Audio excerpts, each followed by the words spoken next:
Hey everybody, how's it going? Back here once again to stream some games. Took last week off, just very busy work schedule and not much time to do any sort of streaming really. Just opted to rest and relax and do other stuff, which involved me doing a lot of Pikmin 4. Pretty much beating the game. I think I just got to do night missions to cure a lot of the people there, the leaflings, and that's largely it.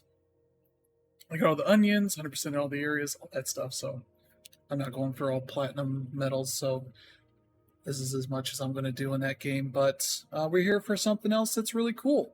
I'm going to move this over here so I'm not blocking it.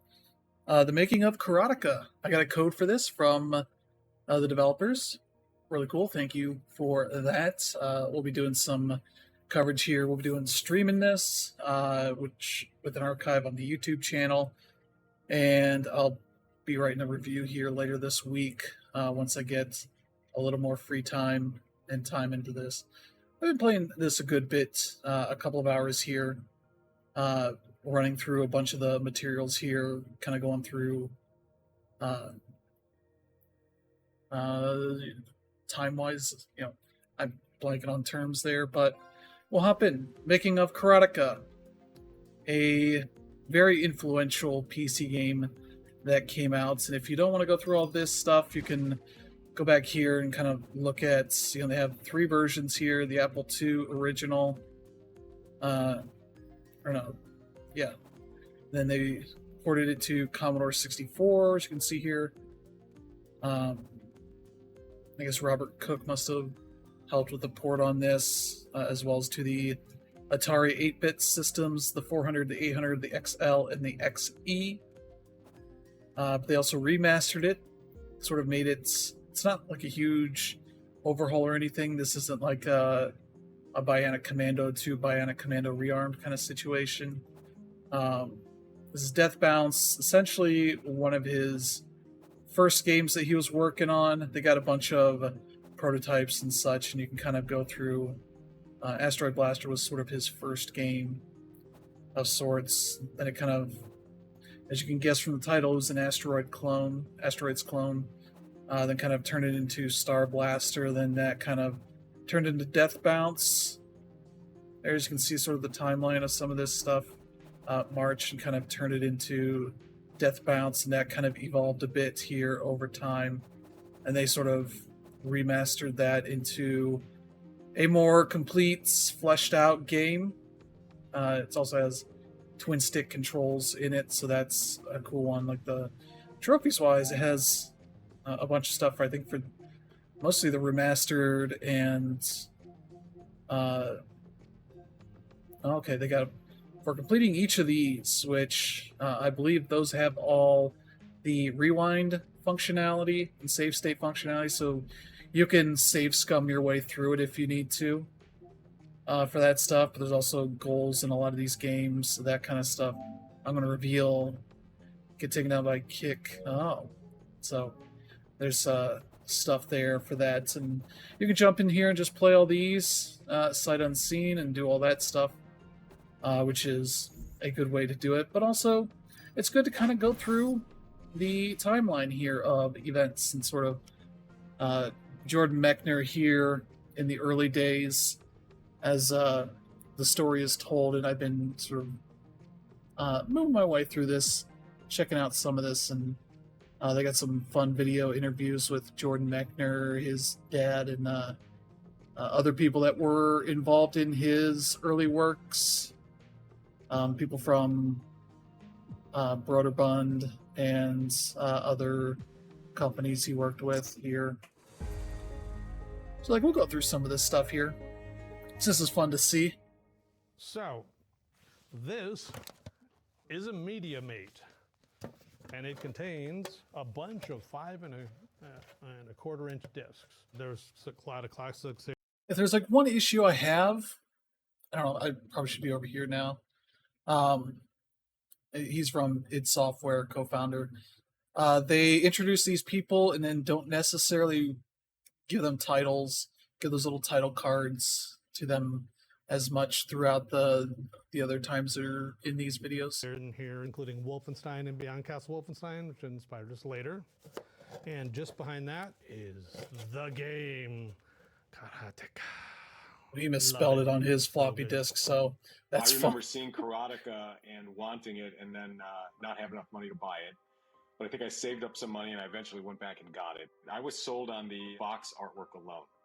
Kind of told a story. I remember the illustration was really well done, and again, just kind of told a story of what that game was. And yeah, eventually I picked it up and started playing it. When I first loaded it up, what I expected was something down the lines of Karate Champ or similar head-to-head beat-em-ups. Instead, what I got was a cinematic experience. That's what blew my mind, right? The fact that it started with, a text crawl, right out of, which to my mind, that was right out of Star Wars, right? That cinematic experience is the thing that was just amazing, right? It was the most movie-like experience I'd ever had in a video game at that point. It really felt like, you're a karate hero in a movie. That's fantastic. You got Mount Fuji in the background there. It feel like bleeps and bloops, and this is like, movie making. It was amazing. Yeah, I was just very impressed by the fluidity of the animation. And the kicks look great. The punches look great.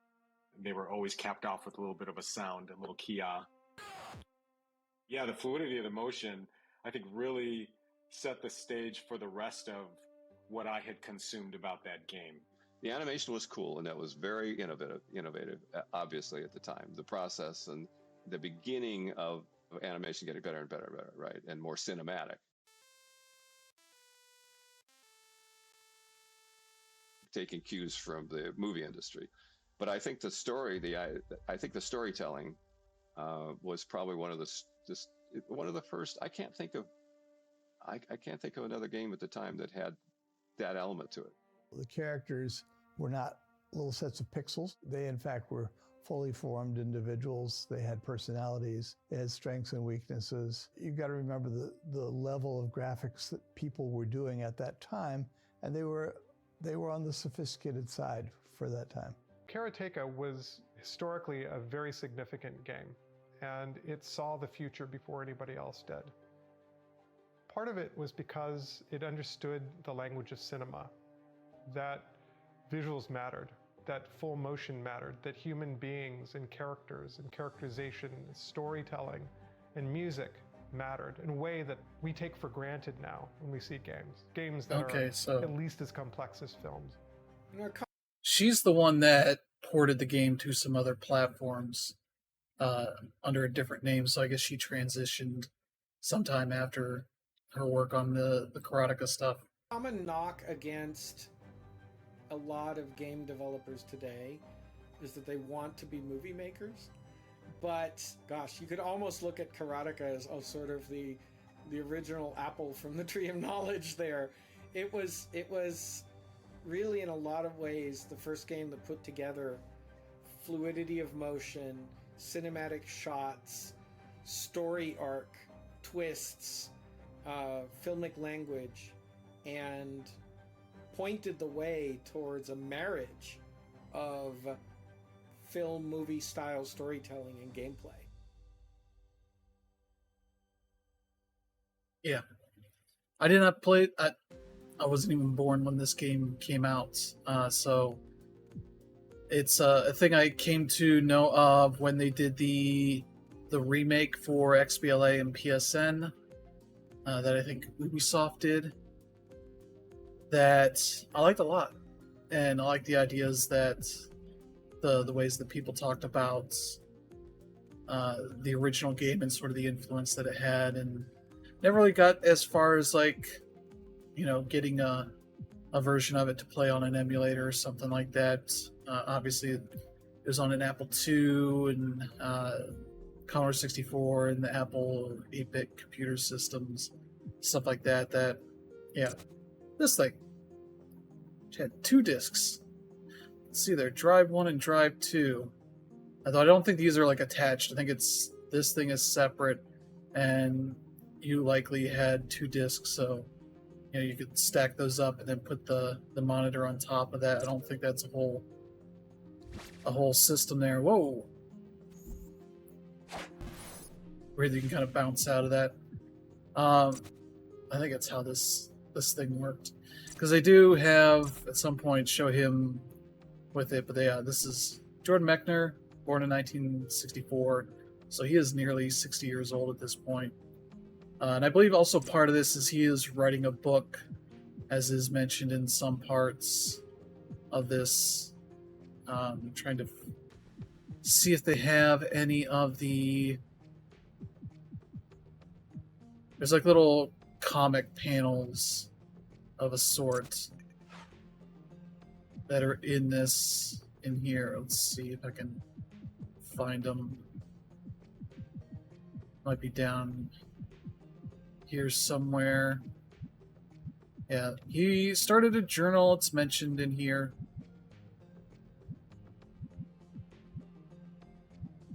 No, those aren't the comic panels. They're like actual looking comic panels type stuff, but so yeah. Anyway, like the story stuff here that they go through, like here's his journal in 1982 when he's, thinking about a karate game. And right here in his journal, today I didn't do anything on Earth. Wait, no. Yeah, this is chapter 2. So Earth was a different prototype he kind of worked on briefly. Drawing from Life, I think this is where those panels... There it is. Where, an upcoming autobiographical memoir from First Second Books. Jordan illustrates his process for tracing the sprites. So that's like the way that he sort of got the animation stuff to look so smooth, but we'll kind of dip in here a bit and kind of look through a lot of this stuff here for a sec, because you kind of have to see the way that everything went. But here's Jordan and his dad talking about him getting an Apple II. You actually got started when you kept going to the local arcade, and you kept borrowing quarters to put in the arcade machine to do, what was it? Not Star Wars. Space Invaders? No. Asteroids? Asteroids. Yeah.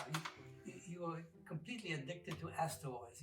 Every day you couldn't wait to go to the arcade to put some more quarters in that machine to play asteroids. And that was 1980, so by then I was already in high school. That's pretty embarrassing if I was borrowing quarters from you. From everybody. Yeah. But I gave you the quarters, and then you decided you had to program your own asteroids. Why leave it to the arcade? And you said, I can do this on my computer. You were caricaturing when you were 9 years old. Yeah, this is his book. But you did it because you wanted to use the money to buy an Apple computer. The way I remember it, I was 12, 13 years old. I was doing the caricatures. I was doing the Cookie magazine, my Mad magazine parody. And really, I wanted to do comics and animated films. But this was before computers came along. So I think if the Apple II hadn't been invented when it was, I probably would have just kept on making comics. Okay, but I remember that you went to those street fairs, to those town fairs, to earn money to buy yourself an Apple computer. Yeah. I mean, I didn't know what the money was going to be for, but it was, at least in the beginning. Yeah, but later on, you were definitely trying to save up I think you needed $900 to buy an Apple computer. Yeah, $1,200. $1,200. That was the price of a 16K So, Apple II. So to translate that into today's money, to multiply maybe by 6, that's real money. I know it was all the money I had. Yeah. And then even after doing the caricatures, then you I borrowed didn't from have Emily that. to get for the last $100. You borrowed it from Emily. So then you started programming games. Yeah, there it is. So the first one. There's his original Apple II. Asteroids was actually, I mean, it took a couple of years to get to that point because my first games were in BASIC. You know, There was a game called Breakout on the Apple II. It had colored blocks, and you have a kind of a paddle. It's very simple. It's a ball bouncing, and you try to knock out the blocks. Yes, right. And so I would look at these programs written in BASIC and try to deconstruct how they'd been done. And IBM had the Thomas J. Watson Research Center Explorers program. Once a week, my friend Adrian would drive me after high school to IBM, and they would let us kids come in and use the computers after hours. So that's where I first started learning how to program BASIC and APL. I see. And then with the Apple, it had BASIC, but it also had machine language, which was more of a mystery. It took longer to learn that. Yeah, I remember that you did program asteroids. You worked on that quite a while, and it was so good, such a good replica of asteroids that a New Jersey company bought it from you. They paid you a lot of money. Well, maybe I think it was $400. That was a lot of money. It was a lot of money, and it was the first money that I'd earned by programming. Yeah. And I was keeping track of it. It was fabulous, and you had a royalty position, and you thought you would make a lot more money from the royalty, but then they got sued, and they had to stop the whole thing because it was too good a replica of asteroids. Yeah, that's right. That's almost exactly how it happened. The best-selling Apple game at that time was Space Invaders, and they sold, I don't know how many, but I figured out that if I could do that for asteroids, that would be my ticket. Yeah, and you were right. I mean, if they hadn't gotten sued, you would have. If that'd been a year earlier, right. That was just about the time that Atari kind of figured out what was going on, and they sent threatening letters to all of the new game publishers saying you can't publish copies of our games. And the asteroids never got published. That was a big letdown. Yeah, you can definitely tell from watching the videos and such that his dad was very supportive of his passion for making these games, and you can kind of go through a lot of his diagrams here, trying to figure out, on these this graph paper, sort of how these asteroids should look, how they work best, how the ship should look when it's rotating. He does a lot of this because it fits the way that games looked back then, very pixelated. So graph paper kind of works perfectly to diagram that stuff out as he's trying to figure out these are too small. Maybe these are small versions of the asteroids, and the medium sized, and then that kind of stuff, and how the ship breaks up when it gets destroyed. And he has other little drawings here as well as his doodles and number stuff. Here's he's writing down this, so he's probably timing this out, how this stuff goes into the programming, and deciding what the font will look like, that kind of stuff, and the enemy ships. And you gotta look at a lot of this stuff, and you start seeing okay, he's, as he said, he's really into asteroids and that stuff. And here's him talking to Hayden Book Company, who decided to get into publishing games.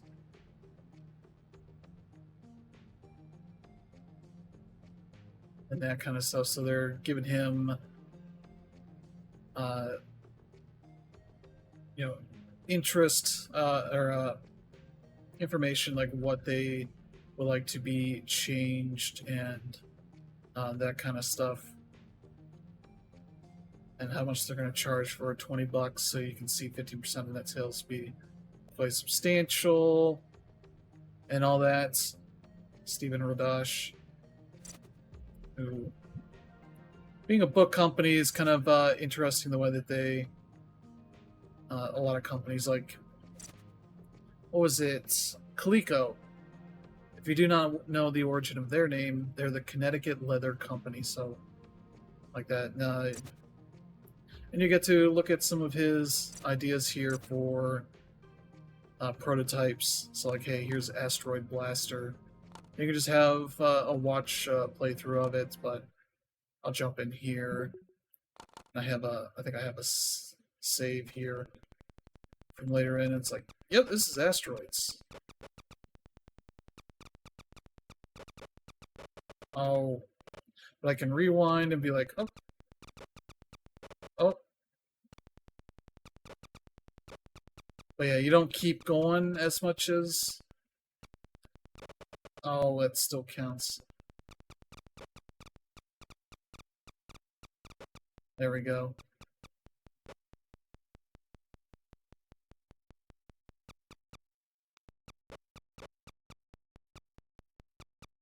That kind of stuff. So you gotta play this. Nothing really too complicated with this, and there's like a leaderboard section in here. You'll see it when you start up a fresh save.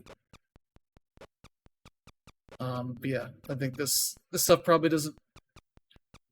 This is probably how it ran originally. You kind of just want to sit here and... Oh. There we go, got that thing out of there. And so you kind of get a picture of like how he got from, you know, asteroids.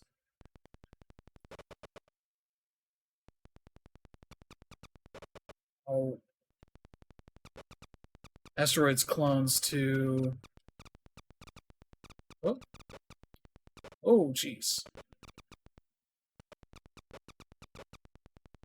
To Karateka, which you can definitely see in here. So yeah, that kind of goes. I'll save my spot here. But yeah, at any point you can say like, hey, what are the controls here? There's hyperspace to like go around to another place. You can remap the controls if you really want. There's rewind and all that. There's different screen modes. So this is just the full screen. You can have it set to widescreen, I guess, so that it fits the whole screen for the most part. But they try to emulate the monitor view here. Oh, we got blown up. Yeah, they got filters, TV filter kind of stuff, so you kind of get some of that here.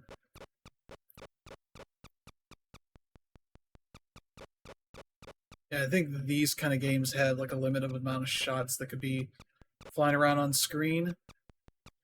I think so, but yeah, what else do they have here? They have color, monochrome green, so you can get like a vector kind of look here. Color just goes with the data that's there, and it's kind of a mixture of white with some slight changes here. Obviously, the kind of monitor you had would change sort of what games will look like.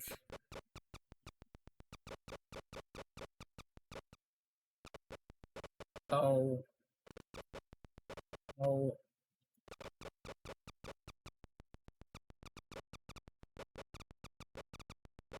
There we go. So yeah, you get a lot of that stuff, and as well as you can turn the border off if you really want to. What's that do? Okay, it dims it a little bit, I guess.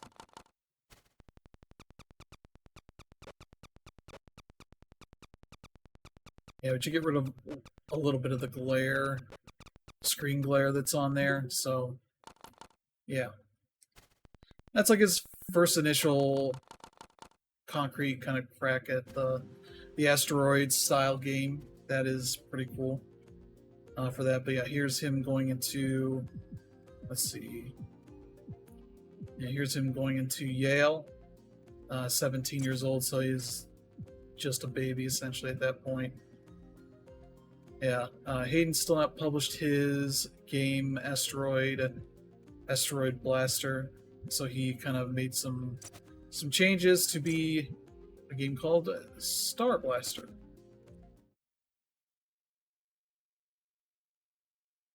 Here it's sort of drawing in as you sort of getting into contact with the company here and sort of seeing what's up. And kind of trying to be more legally distinct as far as the ship looks different as just a kind of a big V, essentially.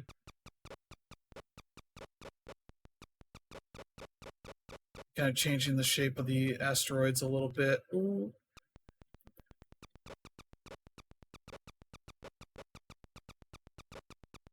There we go. I don't know what this bit is at the top. Let's see, kind of the same stuff here. Same options, all that kind of stuff. So, yeah, there's that as a thing here. So, yeah, it's March of 1982. This is just 1981. He doesn't.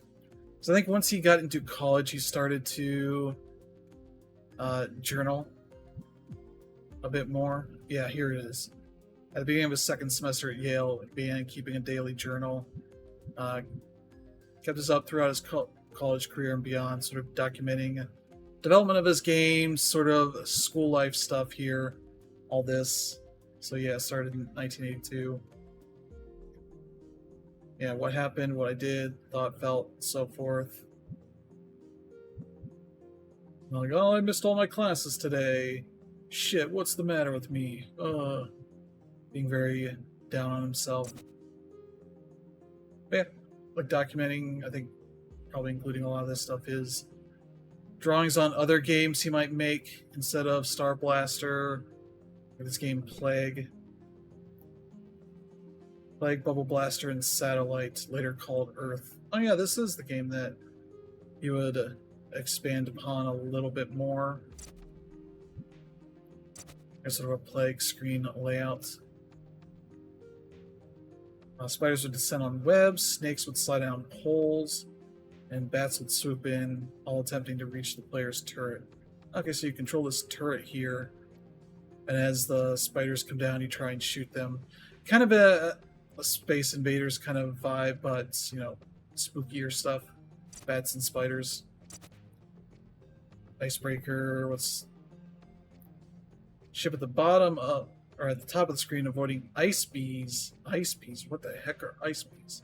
That's just how games were at this time. You're like, they're kind of bees, but since this is, you know, ice, they're ice bees. Shooting down through a layer of ice to hit enemy bases. So kind of you're the ship from Missile Command, shooting down at these bases that are trying to shoot you. Okay, that's interesting. Yeah, that's how a lot of games were made back then. Like, what's a popular game? Here's one. He's like, hey, what if I put Pac-Man ghosts and Space Invaders stuff? He literally writes down Space Invaders, Berserk robots, wedges and diamonds, and Missile Command missiles. Unproduced concept, Revenge of the Arcadians. A bunch of familiar looking enemies from arcade game culture into a single asteroid style shooting contest. So, okay. Yeah, the Apple is still the #1 computer. Arcade games are the #1 sellers. I'm writing Apple II arcade games, so I should churn them out and make pots of money while I can. Somewhere I'll write 3 or 4.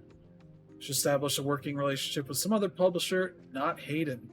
So he was like, I'm pretty much done with them. Maybe Broderbund? Serious? So here's where he kind of gets to Death Bounce, where he's sort of asteroid ship shooting at these balls that are bouncing around. Another take on the genre, and here's him really working on the font there, trying to figure that all out. I hereby vow no more work on this project until Friday, until psych paper, history paper, psych test, philosophy paper, music are out of the way. And here's him just sending a letter to Broderbund, Doug Carlston, about that. Him signing Jordan Mechner. Yeah, saying like, hey, if you're interested, I'll send you a copy. And here's sort of the initial version, and letters to and from them, like suggesting things like basically saying like, yeah, you're an excellent programmer, we'd like to keep working with you.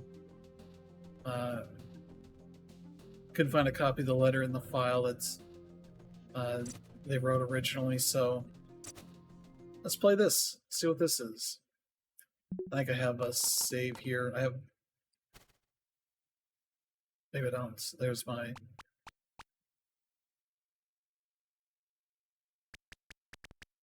Oh! So yeah, one hit, I guess.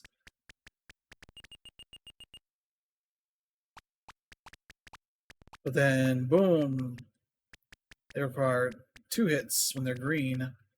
Or maybe not. Oh. Oh. Maybe the colors are points valued? Yeah, they're just like, oh, let's put more in here. Oh no.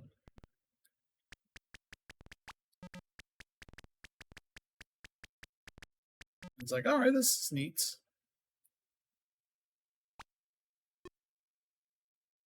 I don't know if that got turned on automatically, but yeah. I know what you get here. Oh no. What? I thought I was hitting that. Oh.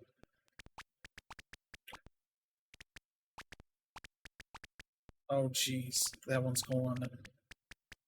Yeah, they have leaderboards in them. Probably must have been a fairly basic thing to add to it, but yeah, sort of his first prototype, so yeah, I'll save that. Didn't load my other one, so I don't... Or I might have had it saved at the leaderboard, so... but yeah, April 82. Yeah, pure gameplay, no story, characters, or anything.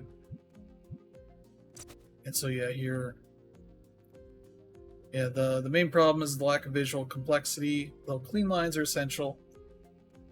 Yeah, needs to be more complexity, new and unexpected events, different stages, just like, there's different balls bouncing around that you can shoot, and they're not really any different, so he sort of comes back with this thing where, like, the amount of shield energy, they come in 4 colors.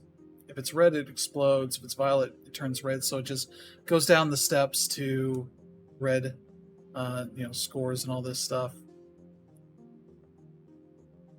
That kind of stuff. So, yeah. Okay, let's check out this one. I think I have a save here. Yeah, there we go. It's like, alright, these...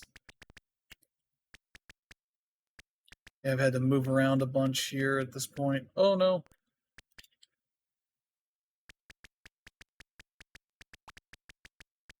Yeah, it's a rover, I think, the one that's chasing after you. Whoa. Yeah, which he says red, but it's this kind of orangish color. So yeah, not super hard outside of some of this stuff. Where they finally get on the line at you. Oh, what? Just probably zip out of the way. Oh.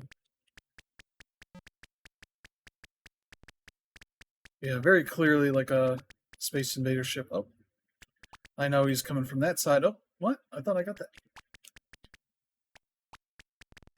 Okay, got it. Oh, jeez.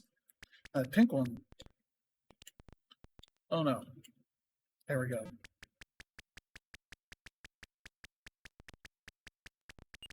There we go.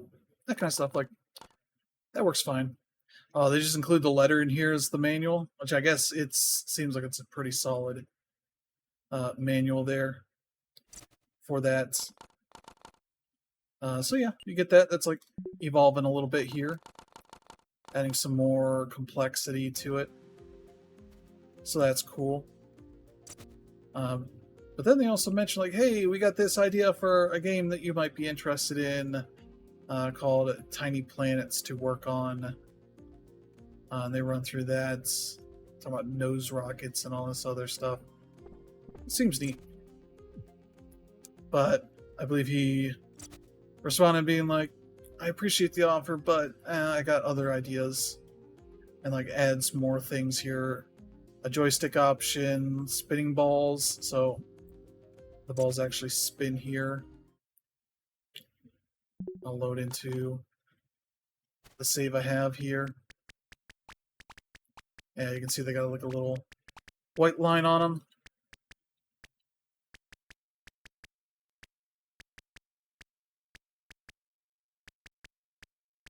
Oh, yeah, I knew one of them was going to hit me.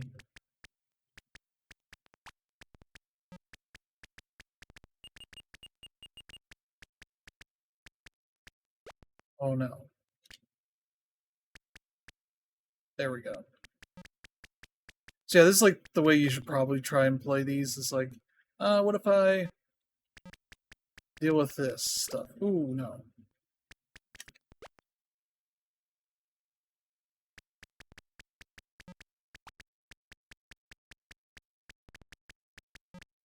Yeah, you eventually slow down, so I think that's a thing that you get that I don't know Space Invaders really does. Kind of stuff. So you kind of get that very similar to that. I think he also says that he adds another ship. Yeah, 4 ships to start instead of 3. Makes the rover worth extra points. So he says, like, I'm been trying to come up with a story for why you're doing this weird stuff. And it's like, oh yeah, sure. That's definitely a thing you should do. Yeah, there's his. Carlson said, among other things, the game is too monotonous, too hard at first, too much straight shoot 'em up, without making much use of the maneuvering, which is its best feature, and too visually boring. And he's like, I agree on all counts. Like, yeah. Here's him talking about missing classes and that kind of stuff. Yeah, increased class cutting, decreased homework, going to sleep later and later. Yeah. That's him coming up with an intro for it. It's like you're in a train, space train. You're bouncing through. So like each of these stages is like a part of this train here, kind of thing. So you kind of get that as a whole thing here, as him working on this. And he's been working on Death Bounce here for. I don't know if they have a time frame here. 1980, yeah, March. And like things are progressing quickly in video games at this point. You know, Asteroids came out. Oh, when did Asteroids came out? Was that like 81-ish? I'm gonna see here. Asteroids game. When did that come out originally?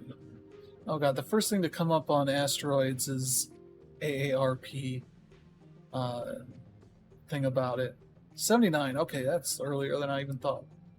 So this is, 3 years later.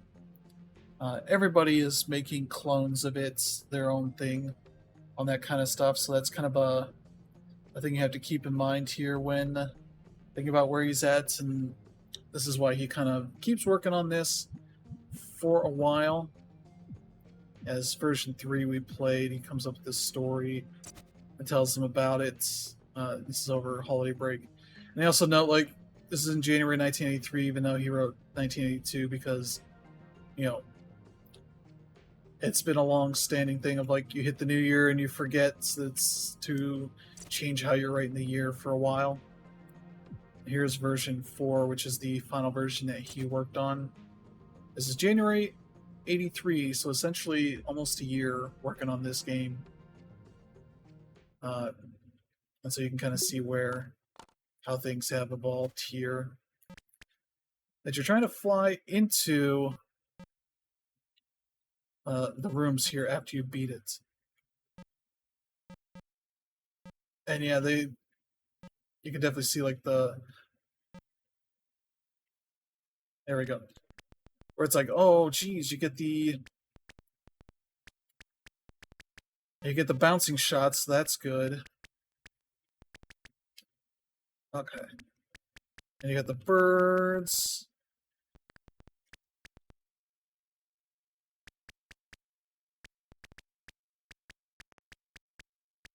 Oh, there we go. I think it's time based. And you're like, they had a. Oh, There we go. So you go in with the exact same momentum that you left the room. So you can imagine how much that messes with things here at a certain point. Oh. It also has a cool animation when you lose a life. Like I'm gonna do this. You go bouncing out back to the main ship, and then go back in. Oh, they don't. This is in the other one. Okay, I can just go straight. So you kind of want to shoot this. This is the mother bird, and you're like, this is weird. Like what the story must be. And it's like, oh no.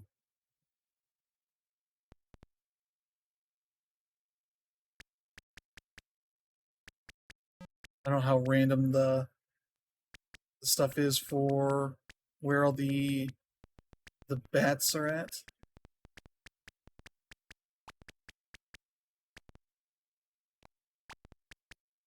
So I know that guy's going to be there. Oh no. Oh. So I should probably... You can bounce into the previous box too if you aren't 100% sure what you're doing here. Oh, whoa, whoa, whoa, whoa. That one's speeding right through there. So yeah, that's a mechanic that's in the remastered... Or not really remastered, like finished game.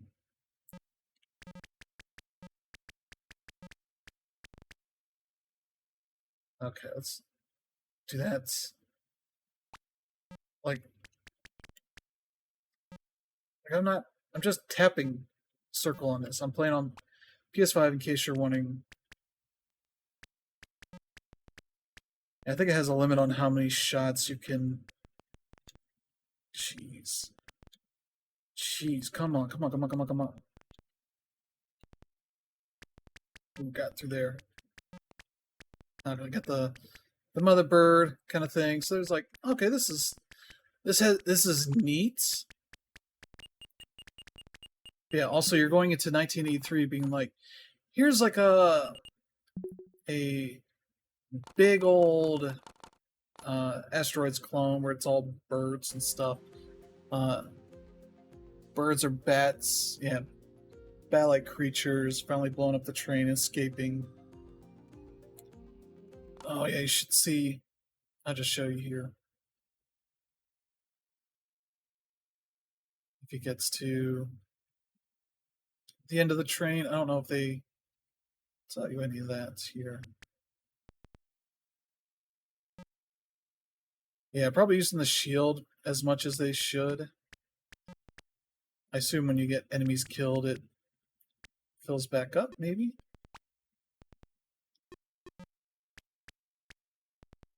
Maybe not. I don't know. I think you have points where you can jump in.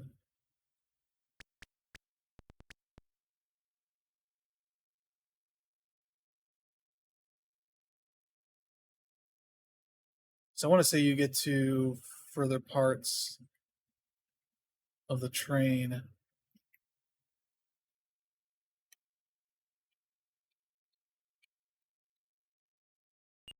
Oh, is this not as complicated as the newer version? Yeah, there's like this whole thing going on here with a...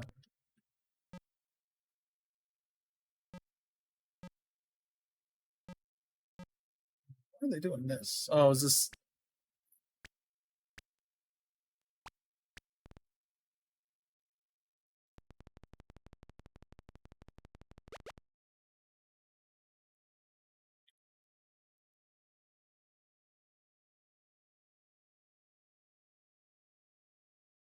Yeah, you have to like fly back out kind of thing, which I don't think they do in the remake.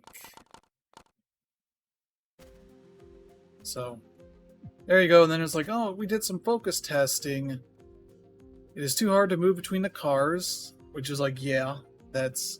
I think there should be more variety to the dangers in the car. These cars should have different dangers. Because it's like just birds and the mother bird kind of thing, and then an occasion some bouncing balls here or whatever. Saying as the bats get boring. It's also not clear how you get rid of the mother bat. Seemed to disappear almost accidentally after several hits. Which is like, it is probably several hits, but, you probably have no idea exactly as you're playing. Yeah, it's like, oh, they should have some more unexpected tweaks in here of things that you wouldn't expect and all that. And if you can notice the name Alice Carlston, as there's like a whole thing here of Doug Carlston. I want to say there's another Carlston involved.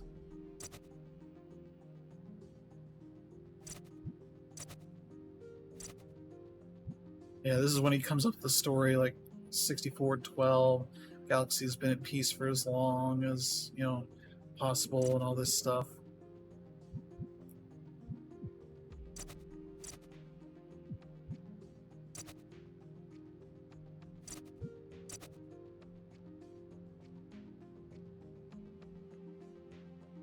Just trying to see if there's... I thought there was another Carlston that shows up here.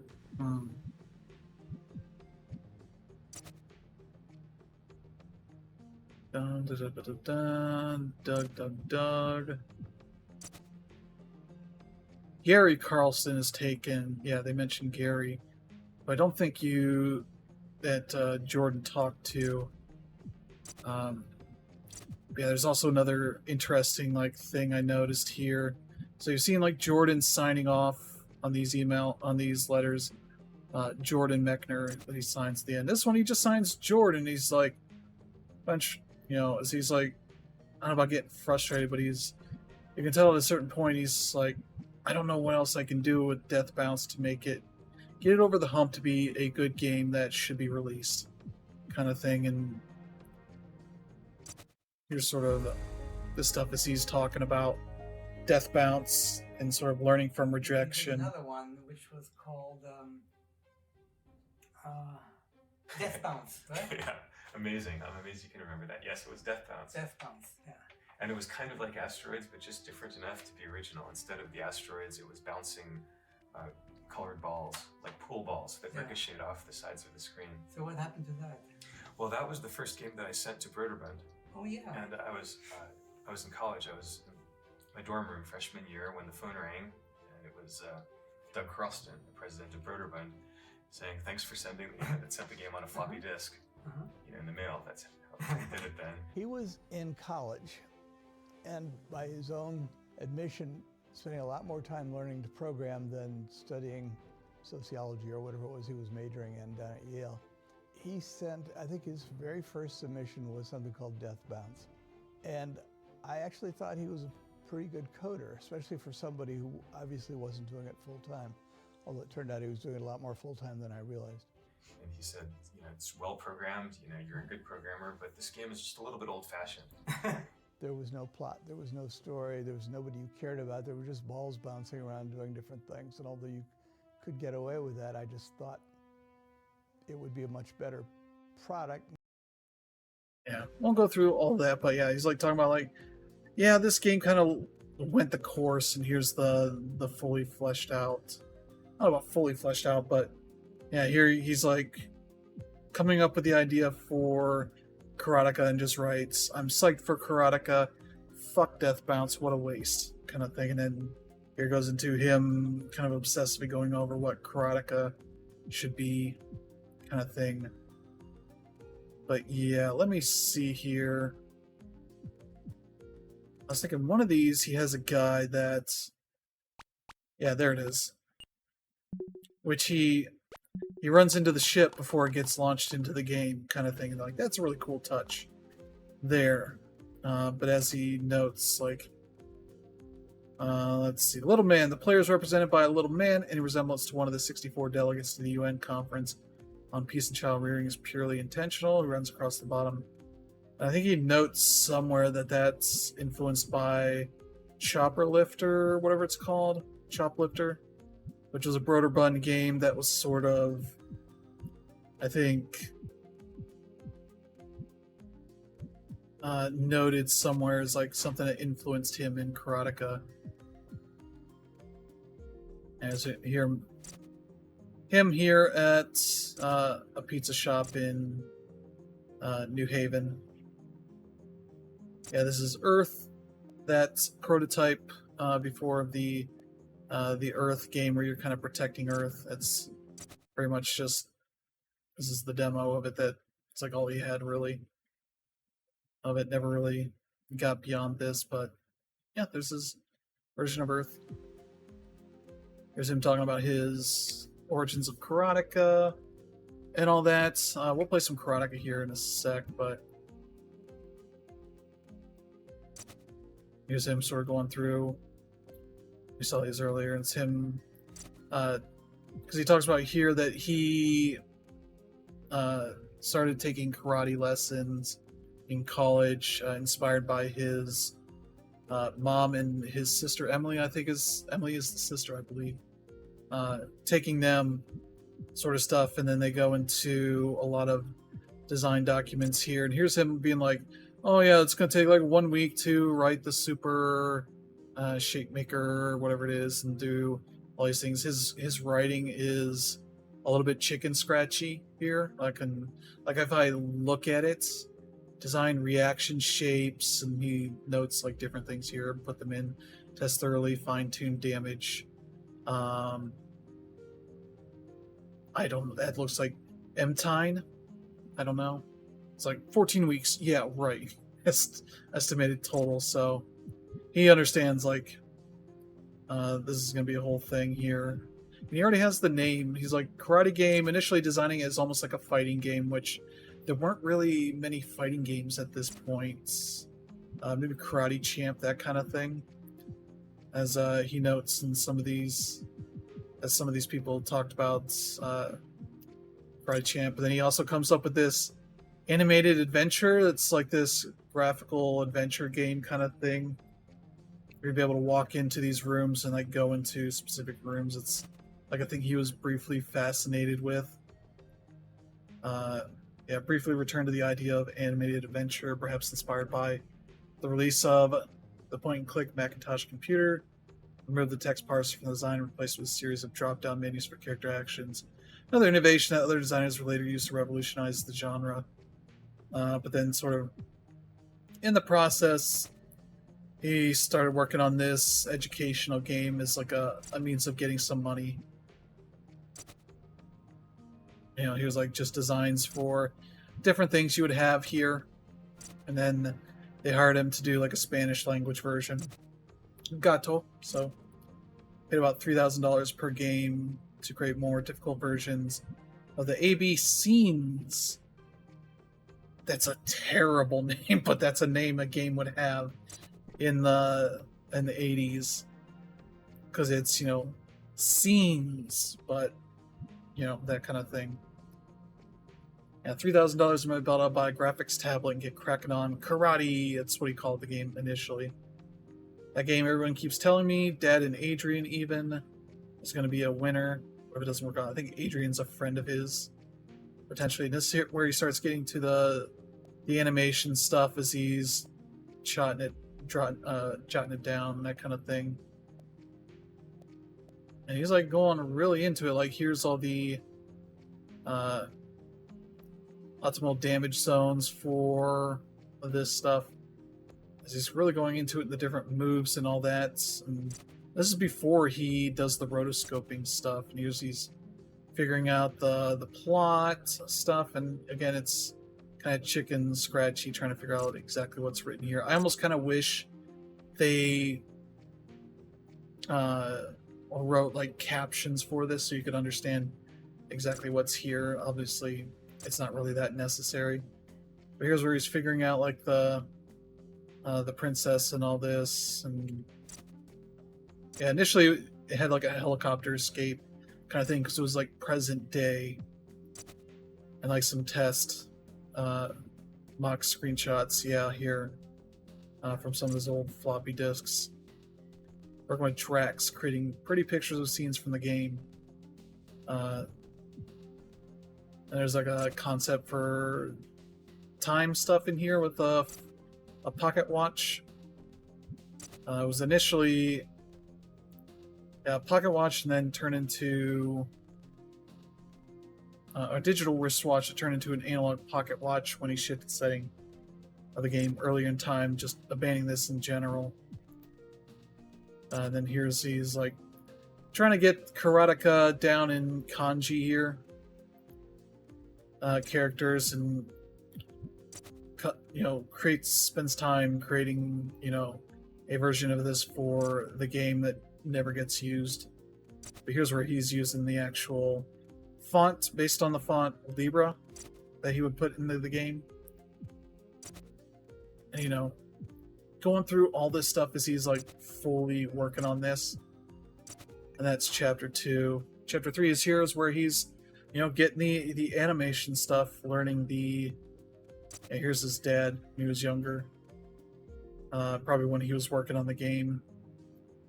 Renowned research psychologist, concert pianist, and chess master. So just like a master of many trades, essentially.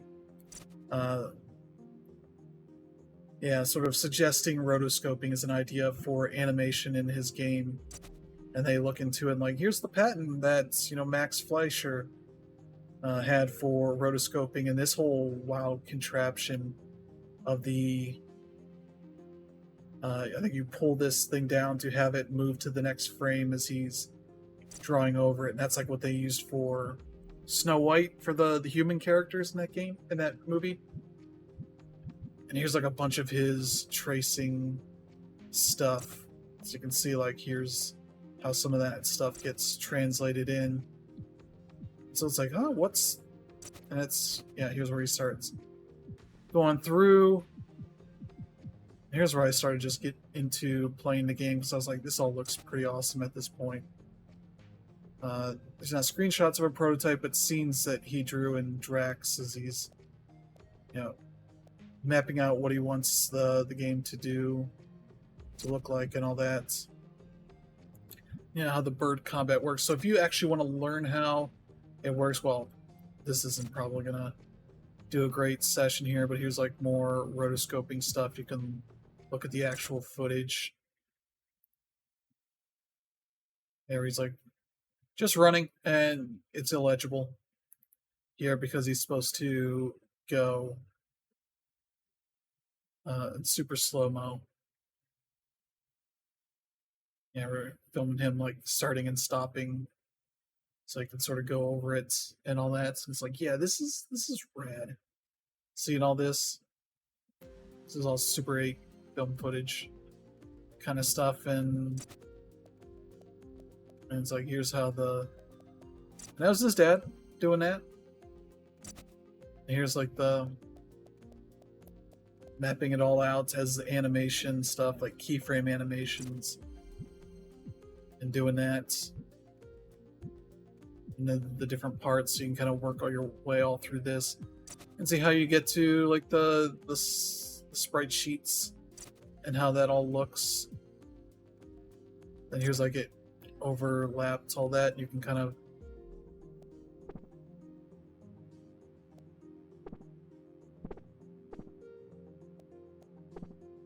the original kind of stuff, and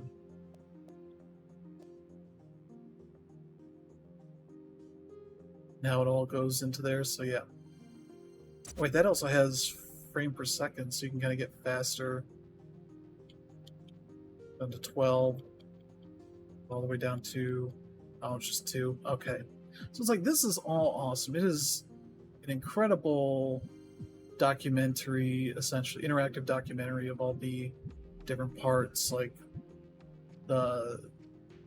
getting a lot of movies and shows on DVD. You'd look at, you'd watch the movie, and maybe watch it with commentary, maybe some special ways that they have of watching stuff to point out facts and all that. Some movies might have, and then you go looking in all the behind the scenes stuff, and you don't even get like this level of stuff here. Like everything I'm looking. Final game, if you approach the princess while you're in your fighting stance, she'll take this as a threat and attack and kill you. That's what that trophy is for. In your non-violent walking stance. And so, I've been playing some of it. Yeah, there's a lot more here. I played a little bit of this. Some of the prototype stuff. So we'll just hop in. Because this is pretty rad. It's... yeah.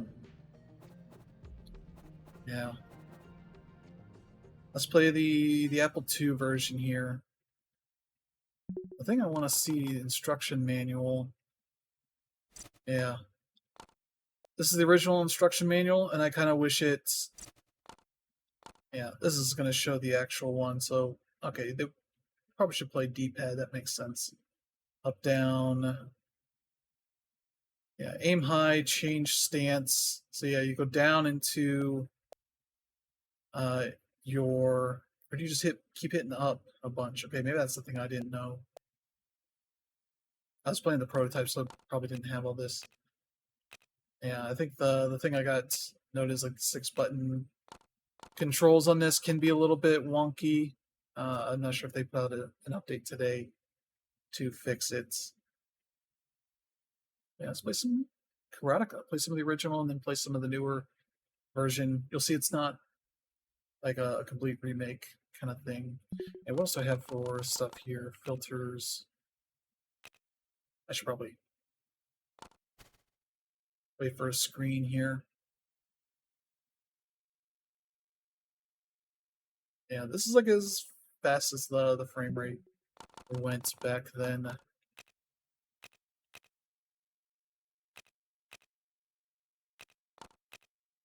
Yeah, because you can have different monitors. It's a PC. You may not have the best one or anything. Game settings. Ooh. Ooh. Faster frame rates. When the Karateka floppy disk was inserted upside down. What is that? Alright, let's try all this. Yes. Does it really go upside down when you put it upside down? Oh, that's pretty awesome. That's cool. That's cool as an option. It is upside down and backwards. Oh god. Imagine if there was a trophy for this. No, because I would just control it the way I would. So I just hit up to go into the different stances.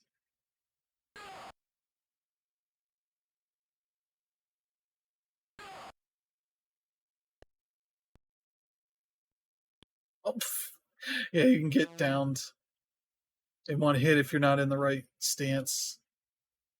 So I should probably...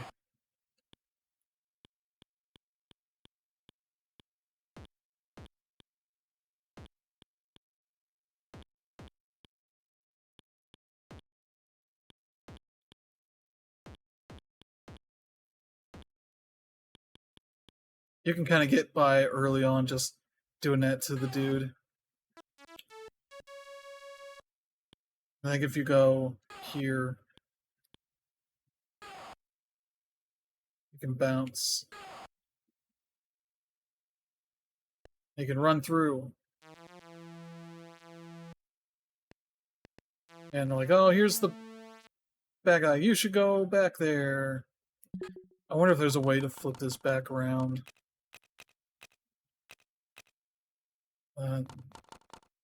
That's fine. Probably gonna, yeah, restart. That's fine.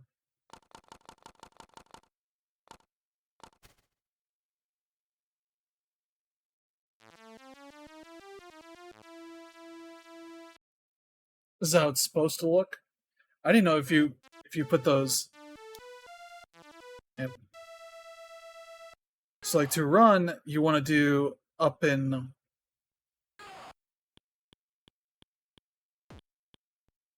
X is your kick.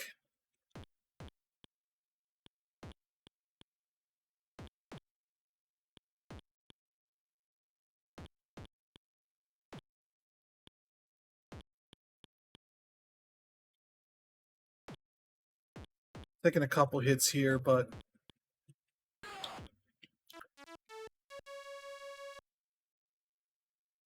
yeah. Let's go running through. Next story. Okay, so that feels pretty good in the high frame rate mode.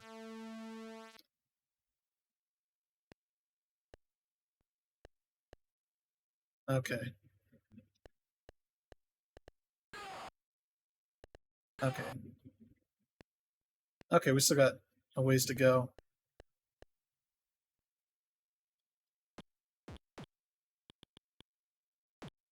Oh.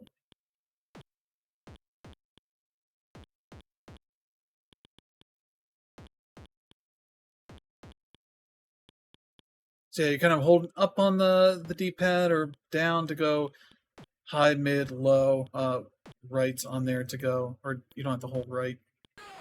There we go. All right, let's go. Oh, there's another one coming. All right.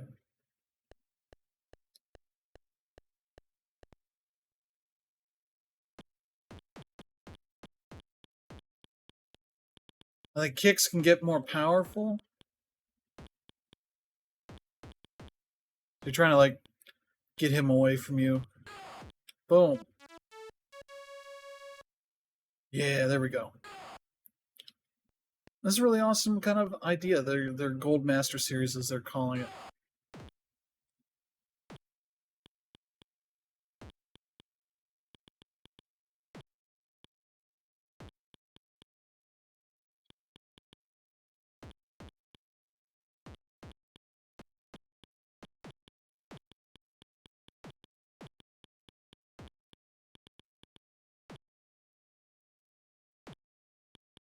Oh no no.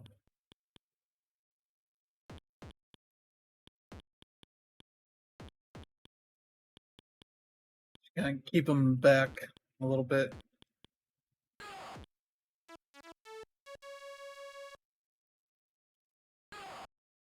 Oh, another one.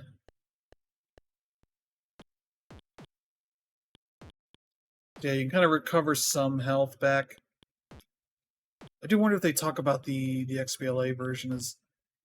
I kind of wish that was here. I understand why it might not be, because I think it was Ubisoft published.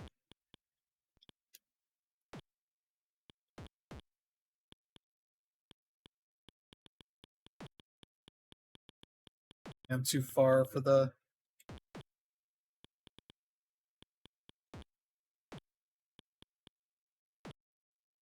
Yeah, it's like it's an animation style that is really kind of fluid for the time.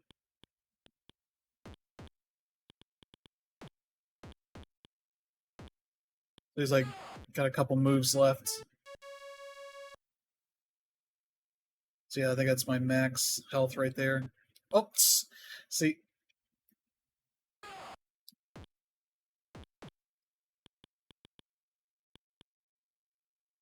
Oh, come on, come on, come on.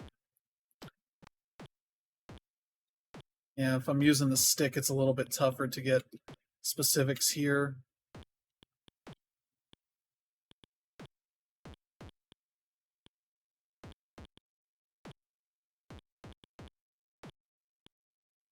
Yeah, I'm almost out.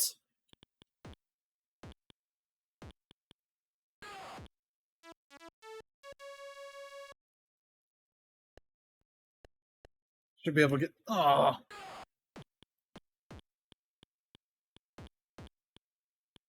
I kick him to get him back. Come on, come on.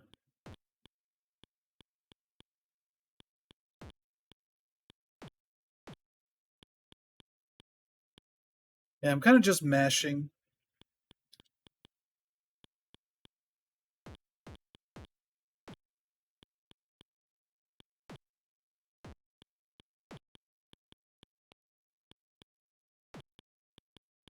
Yeah, I don't.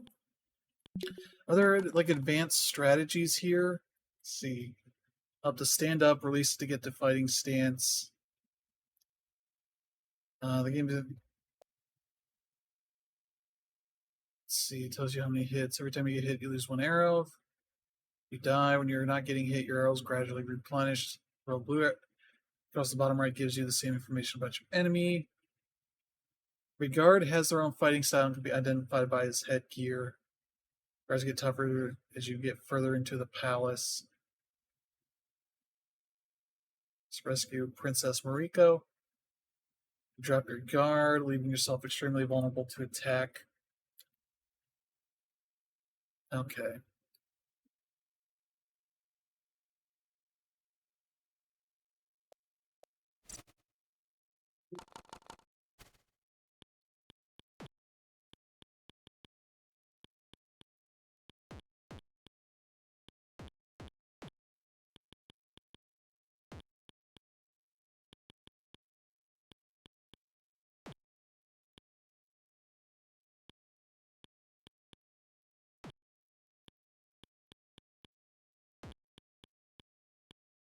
Yeah, I'm able to get some health back. Oh.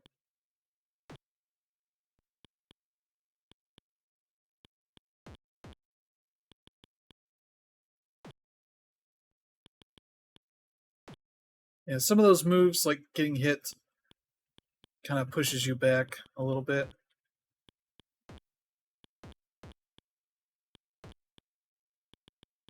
Alright, come on, buddy.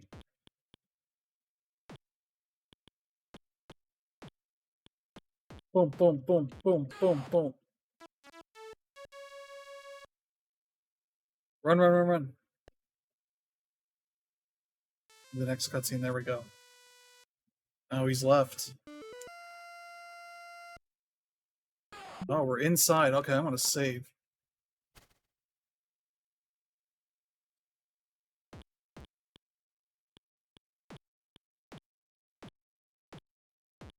Wow.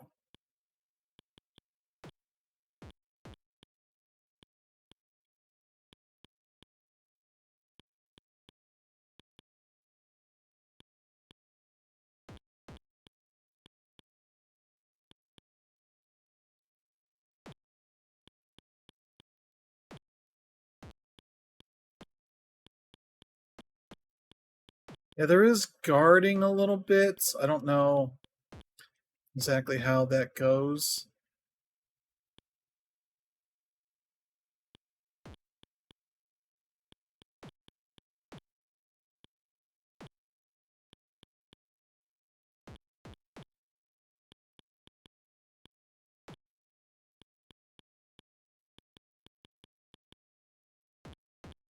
Yeah, because you can tell this is like kind of based on some of that kind of competitive karate, martial arts kind of stuff.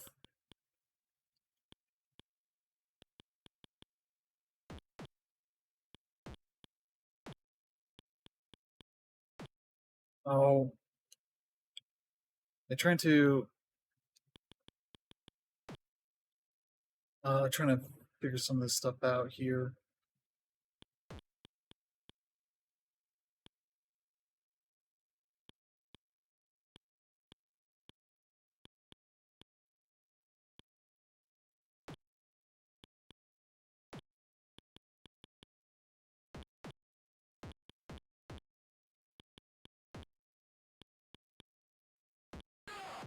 There we go.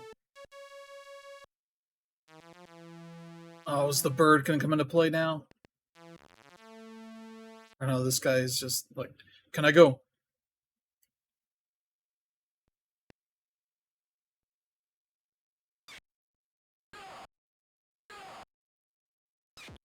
There we go. Oh, let me try and get this bird.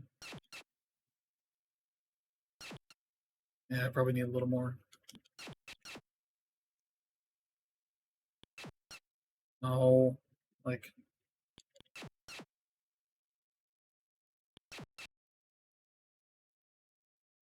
There we go. I should probably actually... Whoa, what's that? Okay. I'm gonna probably save again here.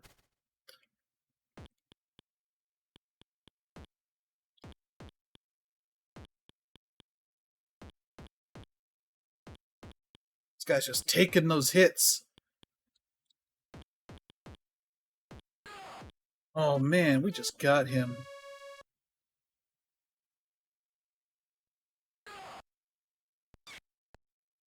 Oh no, bird.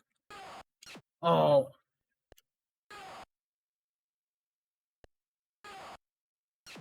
I wasn't even... What? Stopped? Why is it... I think the D-pad on this might be a little bit weird. There we go.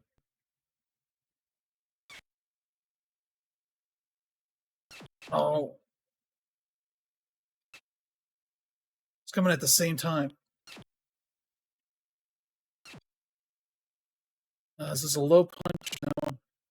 Is it just low kick? I need to... Yeah, I think I'm coming in too late with that kick. There we go. Come on, buddy. Like alien hat here.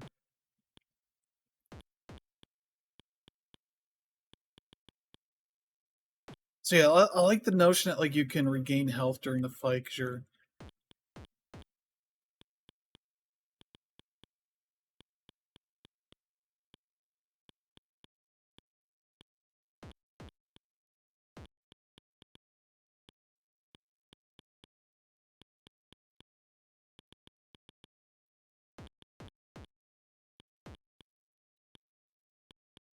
Gotta punish him for getting up close to me.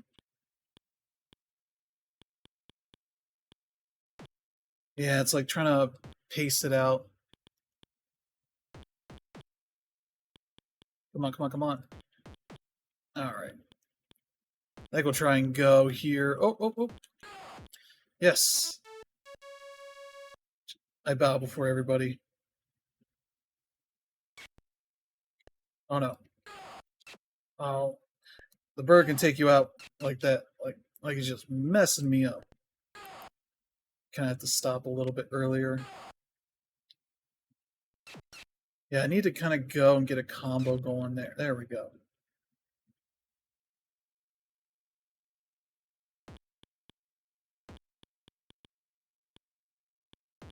Like I've taken enough hits that my max health is pretty low.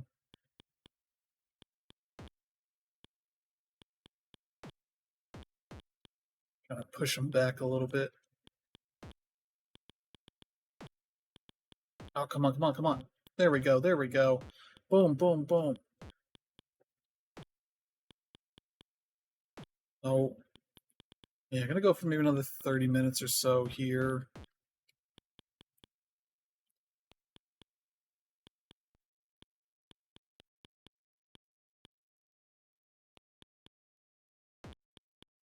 It's like trying to get in here and get some attacks.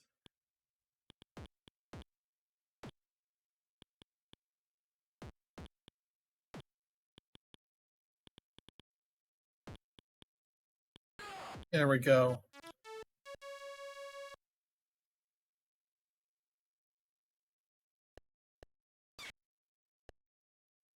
Oh.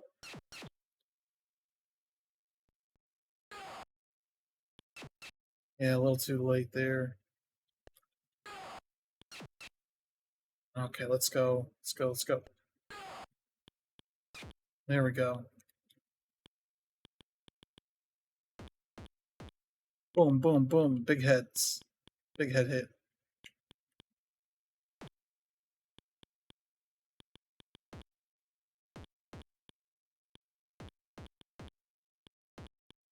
Yeah, and I was like looking up stuff about Karate Kid because this is coming out around the same time, and it's like Karate Kid's '84. I think it's when this game came out. So I wonder if like trailers had come out at all. Though trailers were disseminated back then a lot differently than they are now, obviously. So if you had like gone to movies and seen anything like that, I think it was more influenced by personally taking karate classes and his mom and sister doing that as well. So because yeah, the one in the videos that they taped in doing actual moves is the teacher in the class that he did, so they show off some of that.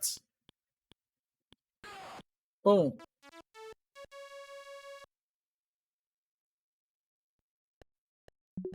I save here while I'm in the middle of a run. That's always a good idea here.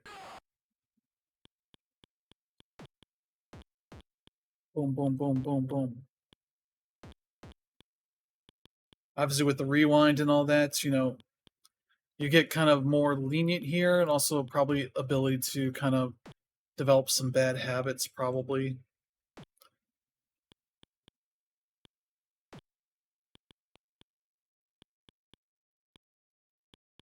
This dude with his like stormtrooper helmet thing.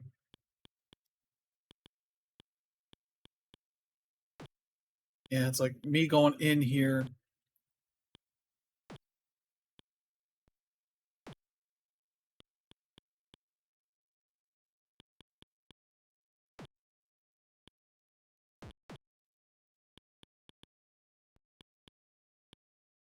Oh.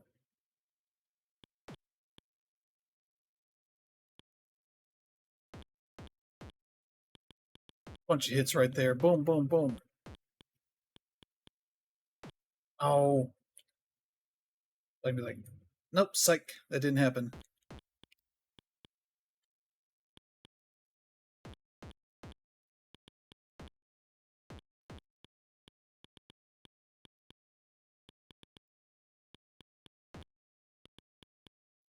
Yeah, if you look at his documents around this, you can kind of see him talking about the more serious karate stuff, like notion of like you've given him a dead leg by hitting in certain number of hits in the leg area, kind of stuff, and breaking knees and the ability to kind of knock the wind out of people.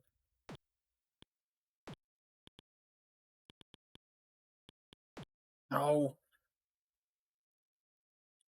Let's see if I can. Oh. I think we're gonna let that go so I can play the remastered version here. The end. And yeah, like no score. He talks about this like and thinking about doing Karateka, this kind of karate game is like, people are buying games at home. You don't need games that have arcade scores and that kind of stuff. So yeah, here's special sound chip. Okay, we'll jump into these real quick, kind of see what.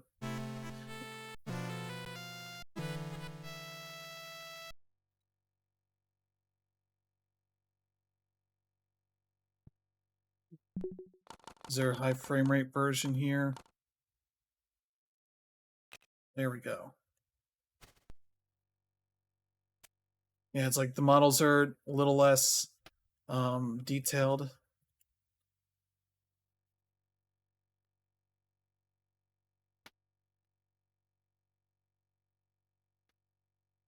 A little less audio in here. I don't.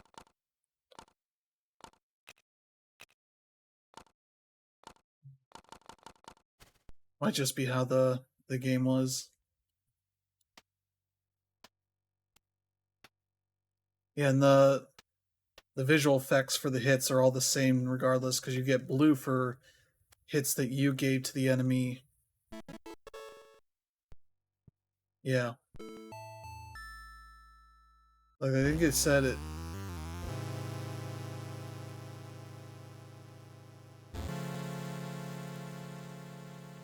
It's kind of menacing music there.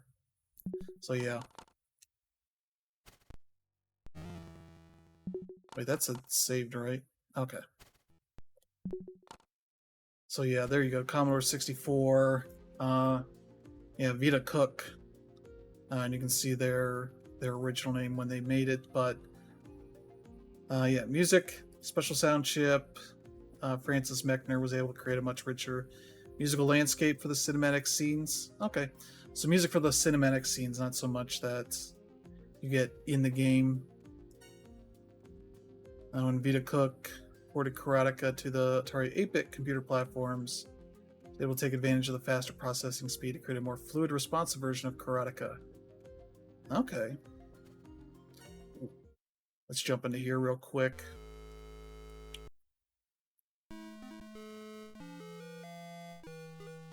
I can see natively. Okay, they don't even have it here, just like...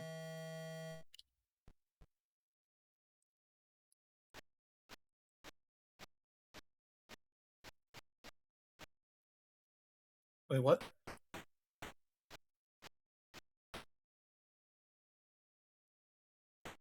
Wait, how do I kick?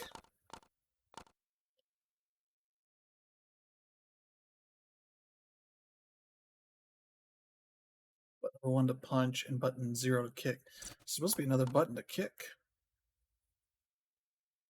Hold to kick. Bow standing. Oh.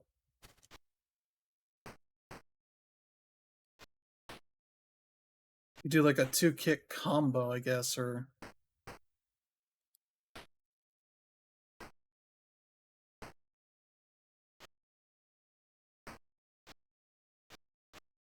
Well, that's certainly interesting.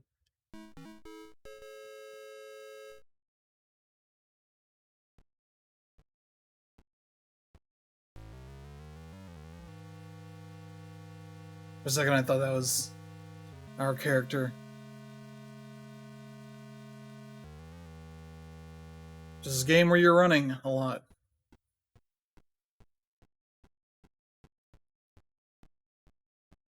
This is the initial one where it's like, okay.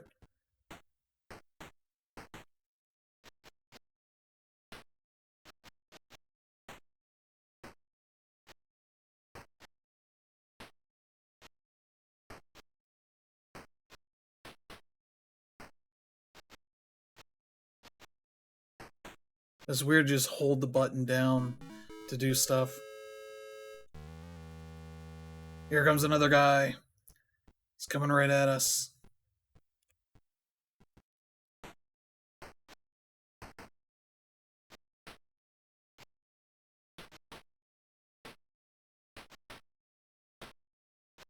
Kind of just plays itself almost in the way that this is working here.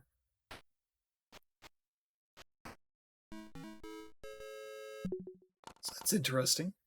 Yeah, there's trophies for beating it on each of these main versions, as well as doing stuff in the remastered version, so we'll check that out.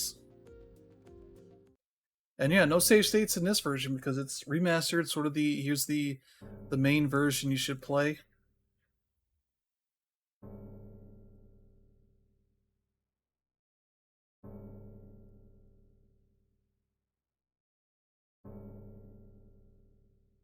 Music adapted, yeah. Yeah, so you kind of get a little more fleshed out audio here. A little more spooky and foreboding.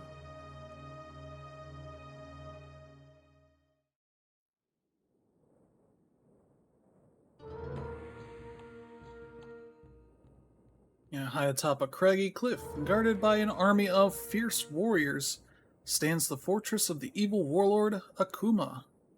Deep in the darkest dungeon of the castle, Akuma gloats over his lovely captive, the Princess Mariko. You are one trained in the way of karate, a karateka. Alone and unarmed, you must defeat Akuma and rescue the beautiful Mariko. Put fear and self-concern behind you. Focus your will on your objective, accepting death as a possibility. This is the way of the karateka. I think the way that they say it is karateka. Or no, karateka. Almost kind of like that. Karateka.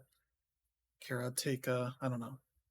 Yeah, I kind of get this very fluid animation.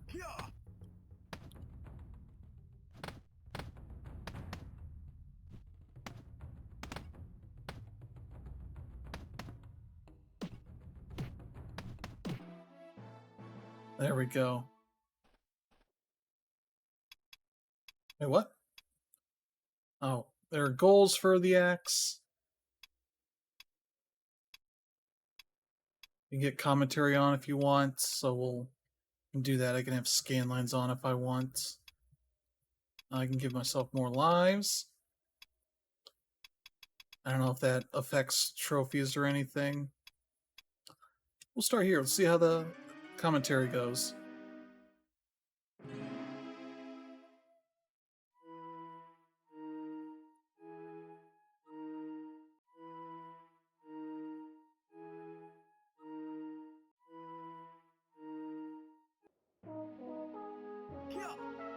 Mike Micah, president of Digital Eclipse, and I'm here to talk about the remastering of Karateka.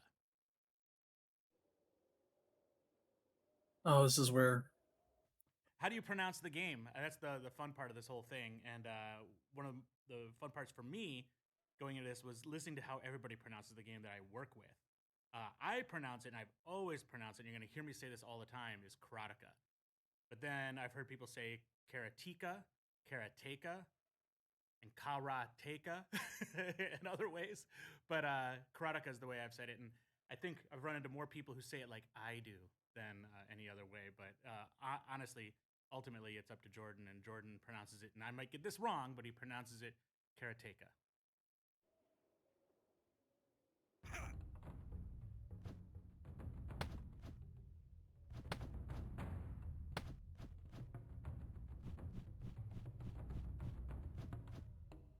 Karateka is one of my favorite games of all time. I've even tried to port the game probably 33 years ago now, I think, when I was still in high school, to the Commodore Amiga. So for me, it was a lot of unfinished business. I wanted to get back to porting Karateka.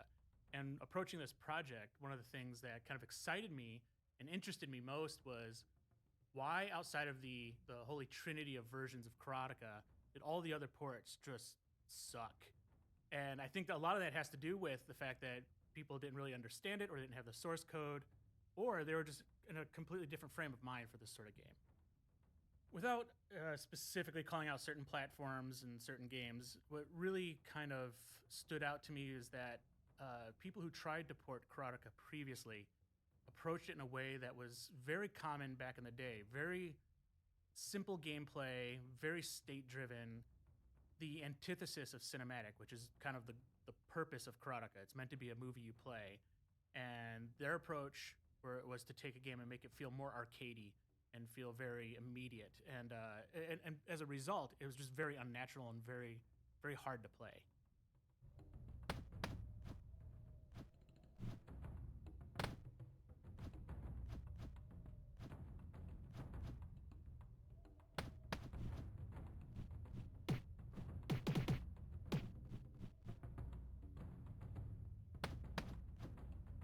Yeah, you kind of get this nice little smooth scrolling.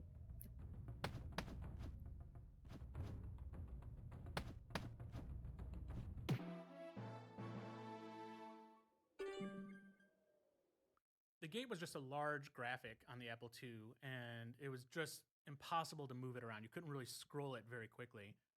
But it was also a really iconic moment in the game, because when you arrive at the castle, you meet the guard and there's the gate, and that's just like every screenshot of the old Karateka game is pretty much that. And because Jordan wanted to make it parallax, there's some interesting challenges here, because I wanted to draw the gate like he would draw it on the Apple II. So I actually do line draws like you would on an Apple II. So that gate is not a 3D object. It's actually using the same kind of routines that Jordan used, but to draw it in that parallaxing way. So I wanted to approach it the same way that Choplifter and Jordan intended to draw that gate, being parallax in 3D. So it's not a 3D object, but the other thing that came out of it was the gate served as a sort of break in the gameplay of the original game, so it could show a cutscene. He mainly did that because he needed to load data into the game, and so it was a clever way to get data to load back and forth and use that break to take advantage of that. Since we didn't have that anymore, it seemed really odd to be going through this 3D gate and then have it stop and go to a cutscene. It just didn't fit anymore. So going back over the game and reading through the journals again, there was some more stuff he wanted to do cinematically with the game. Particularly, I believe, whether in conversation or in his book, he talked about having the guard start running toward Akuma to go tell him, and you see that. So this is an opportunity to have that happen. So when you get past the gate and you encounter the next player or the next enemy, when you take down that enemy, that's when the cutscene triggers, and you see the other one guard going the opposite direction to go run up to tell Akuma that somebody's arrived. And so I was able to capture that moment too. Okay. So yeah, that's neat. So I wonder what the... Okay, 5 respectful victories. Okay.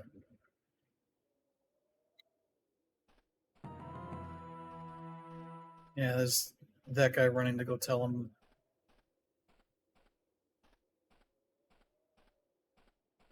If I approach this as it being just a modern PC remaster, that's already been done. There was already another Karateka that was kind of a modern take on Karateka. my fascination sat with the idea that I wanted to figure out what the obstacles were to people who were porting the game and try to understand why that was so challenging. Because I think when you first look at Karateka on its surface, you're like, all right, one-on-one combat, very simple mechanics. That should be easy to do, but it really isn't. And when you start digging into Jordan's code, you start to realize he had created basically the perfect clockwork version of a fighting game that was very cinematic, but on top of that, he had spent a couple years really optimizing everything to just work perfectly. If you just move one byte this way or one byte that way, the game breaks. And it was like the ultimate optimization. For me to approach this then and try to port it, it's easy to do a port to a modern system because you can do anything you want. It's like it's beyond the scope or the realm of anything else that you would need to worry about. There's no limitations, so you don't have to optimize. So in my mind, I wanted to go back and kind of approach it in the way that the team that ported Prince of Persia, Jordan's other game, did to the PC, the VGA PC. That was a version. If you look at the Apple II version, you look at the PC version, they're very different, and they play great. But the PC version is like this. It's a system that had so much more power, yet showed restraint and kind of worked within the limitations of what the original platform was, so that it retained the feel and look of that original game. So for me, I created basically a fantasy platform. I created was essentially like a VGA PC or an Amiga, very similar to the machine I originally tried to port this game to many years ago. I approached it like that. So I created my own system with its own limitations so that I had a target platform that I could take the original game and try to make it work on. And from that, I was hoping I would find all these obstacles that everybody else ran into. Okay. I'm wondering if I should turn this off because it's stopping a lot. So, I like to figure out what else we're doing here. So,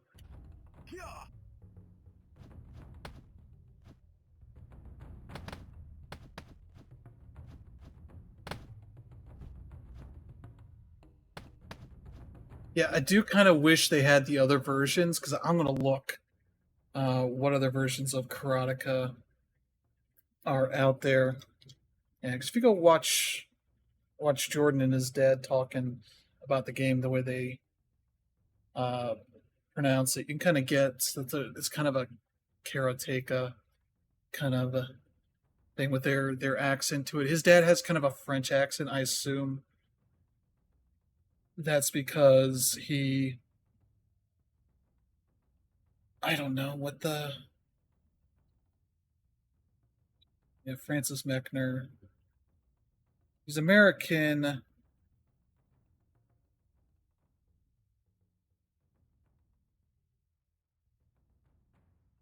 He almost has kind of a little French accent in there. I don't know if that's because he was born in Austria. Okay, so he does kind of have an accent to him.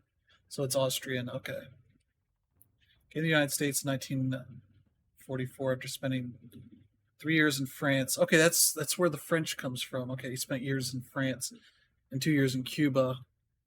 By age 19, he was an accomplished classical concert pianist, portrait painter, and USCF rated chess master. In the late 1980s, he composed soundtracks for the original versions of Karateka and Prince of Persia, both developed by his oldest son, Jordan Mechner. So yeah, I've noted like there's like a little bit of French to his accent. I'm like, that makes sense. Yeah, family of European Jewish immigrants. So it's like a little bit of French and maybe a little bit of a Jewish voice to him, a little bit. His dad does. His mother was a programmer too, so like very talented family. Yeah, when did Prince of Persia go to Ubisoft?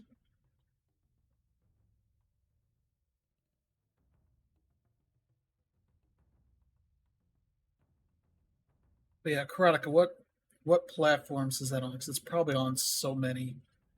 Let's see, Apple II, yeah, the Amstrad CPC, the Atari 18 or 8 bits, Atari 7800, Atari ST. That's another late, type of computer there.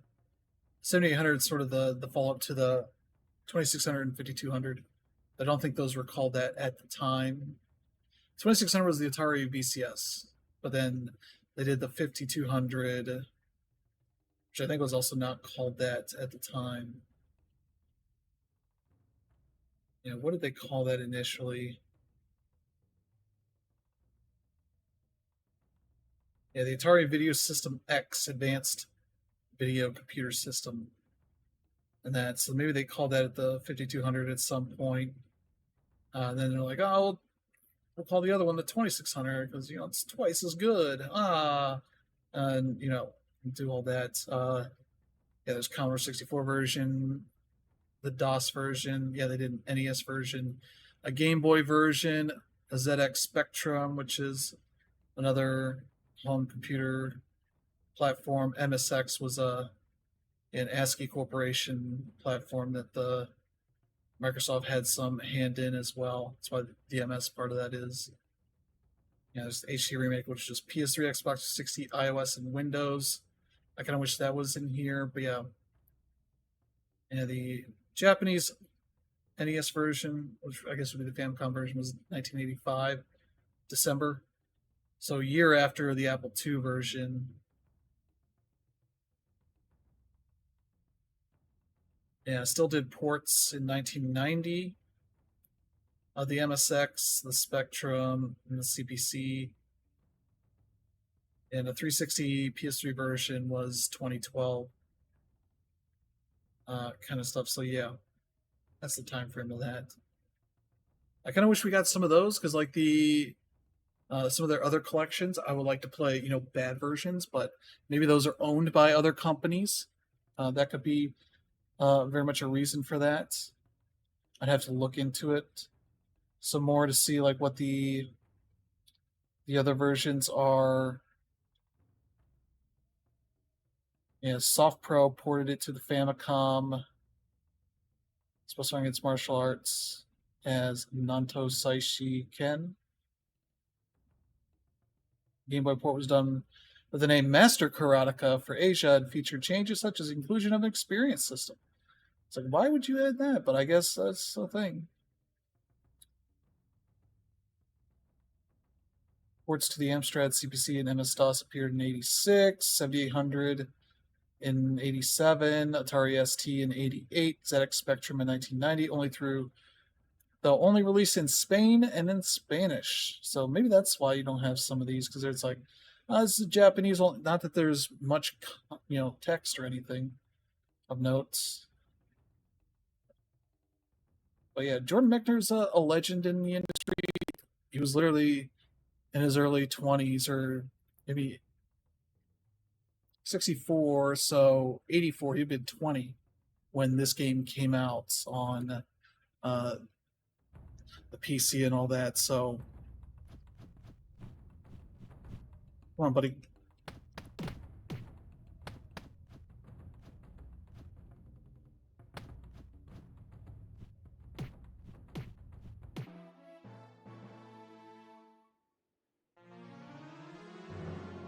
All right, here we go. Cutscene time. Yeah, liking this.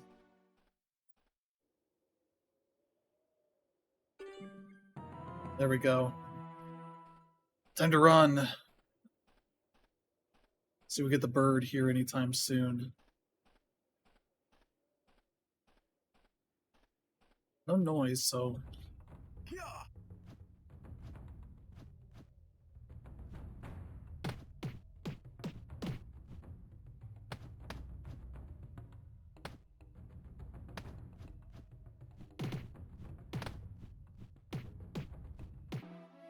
Yeah, you can just kind of run at them. There we go. I think the challenges might carry over between plays, but I'm not 100% sure. Yeah, I played a little bit of this earlier. I was kind of going through because it was fascinating to kind of play the death bounce and sort of see how his fascination with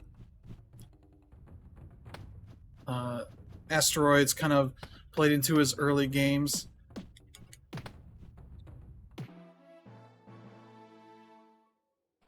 Oh no.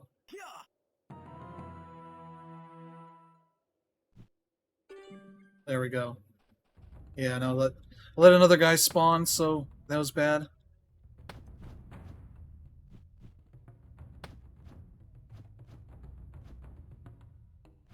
So yeah, there's no save states or anything, as you can see here. So you can't just necessarily...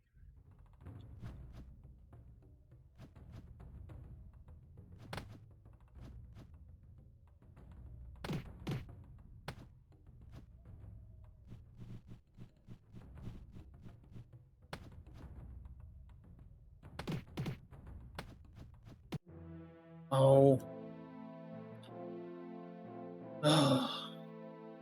I haven't gotten in there yet.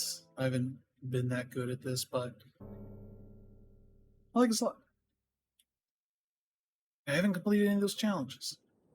I don't think the trophies... I can double check. See if those trophies require... I think we got another one. No? I might have gotten that just before the stream as I was playing it earlier. Make the castle without throwing a punch. I could probably do that. Yeah, complete the prototypes and such. Karateka, the Atari, 8-bit Apple II on the prototype. Okay. Yeah, that's the one for getting beat up by the princess, I believe. Fighting only 4 guards, so you gotta book it as soon as you beat these people. Okay, this is for all goals.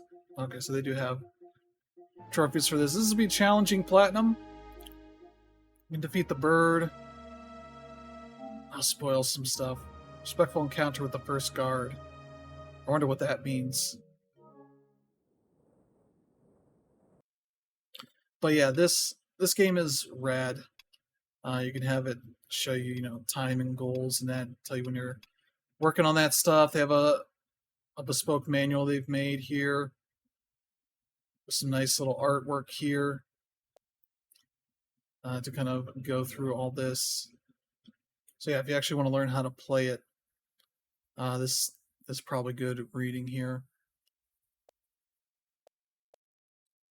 And here's like all your goals that you need. Final hit ratio. I don't know what that means.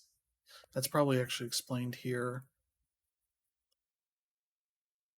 With the joystick to the right to advance and to the left to retreat, to run forward, start from a standing position and move the joystick to the upper right.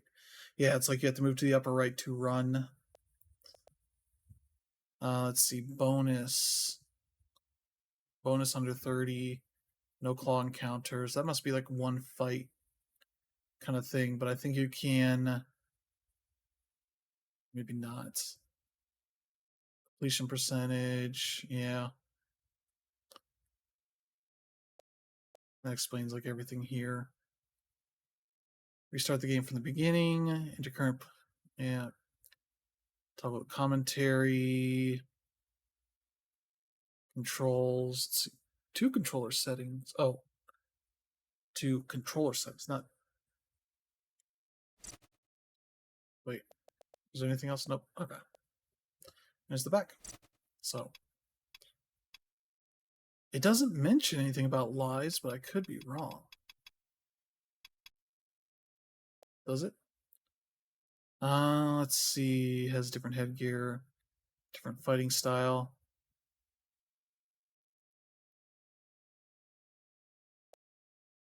If you're running while they are sort of getting into their combat stance, they can just punch you or kick you in the head and just knock you out. It's a pretty fun way to do it here.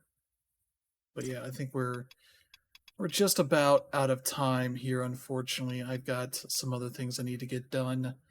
We'll be back tomorrow, I believe. I'll be streaming it tomorrow night. Plans are tomorrow night, Friday night, Saturday afternoon. I do have Goodbye Volcano High. That'll probably be tomorrow's stream. If I can get some time into it, I might play some more, or play some Sea of Stars. Maybe I'll come back to this as well.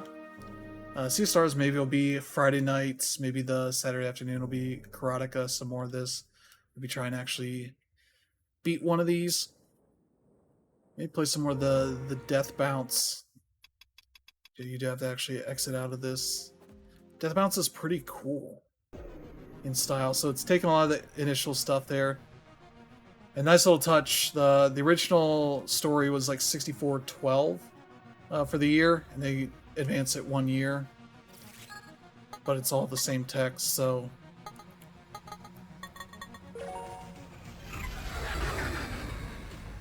Dual stick. Much easier to fly into here as I bounce around. Oh.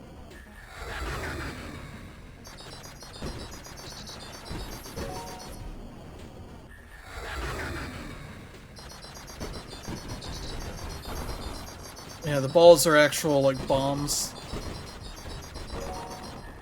Oh, already here.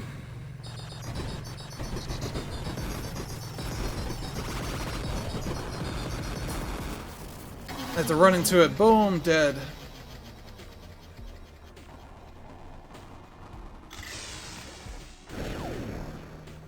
And it gets progressively longer, so yeah.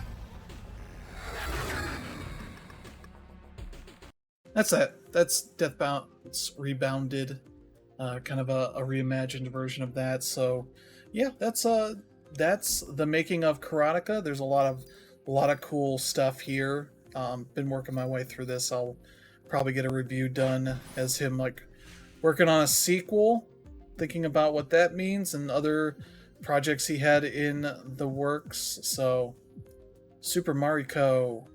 This is probably where he's starting to get to Prince of Persia type of stuff. Because yeah, they said that was 5 years later. This would be like 88, 89 ish. As they probably get over here. And here's here's the 2012 version. Jordan worked with a small team at Liquid Entertainment to produce an all-new version. Then Apple II came along, drawing went out the window, and all I wanted was a computer. Yeah, it's... Yeah, there's his dad climbing on the cars, like the animation to climb up the cliff to start getting into the castle. And that's the thing he used to... the Versa writer that rotoscoped scanned the images that he drew, that kind of thing. There's more here, so yeah, this is where Super Mario kind of turns into Prince of Persia, but that's another story. I do hope they get a chance to do that, because that would be awesome, but they're probably not going to do 2 Jordan Mechner games back to back. I do kind of wish they had some of those other versions, but I can probably get that those platforms may not be as easy to emulate. I don't know all of them, but Game Boy and NES would be perfectly fine for that kind of stuff. But those might be technically owned by other companies, so who knows? But yeah, that's the making of Karateka. Very, very cool collection. And they kind of explain the Gold Master series, which is them like restoring landmark titles from gaming's history and celebrating all the accomplishments of the legendary designers, teams, and studios, and all that. And so they seem to want to go more with this, and this is the first of these games. I'm not sure if they have a number here or anything. No. Oh, there it is. This little 001, or the discs here with an 01 there. That's the first of this series, so I'm excited to see what they have planned for next, because they've been on a hot streak of late with the Atari collection and all that, so we got some fun times ahead for what Digital Clips, because they got some investment into them, a good bit of money that they have used to kind of really flesh out and make the Great Turtles collection. There's the Atari 50 collection. They've been investing in this stuff like mad, and yeah, it's turned out really well. So I definitely highly recommend this. I believe it's $20 on every platform: Xbox, PlayStation, Switch, PC. I believe it's available there. This has been the PlayStation 5 version. So yeah, thank you all for tuning in. Hope you have a good week ahead. We should be back tomorrow evening to play some of that. I could technically do a Thursday afternoon because I don't go into work until later in the afternoon, but I'm gonna just assume I'm gonna fart around and do my own stuff. So yeah, there you go. Have a good one. See you next time.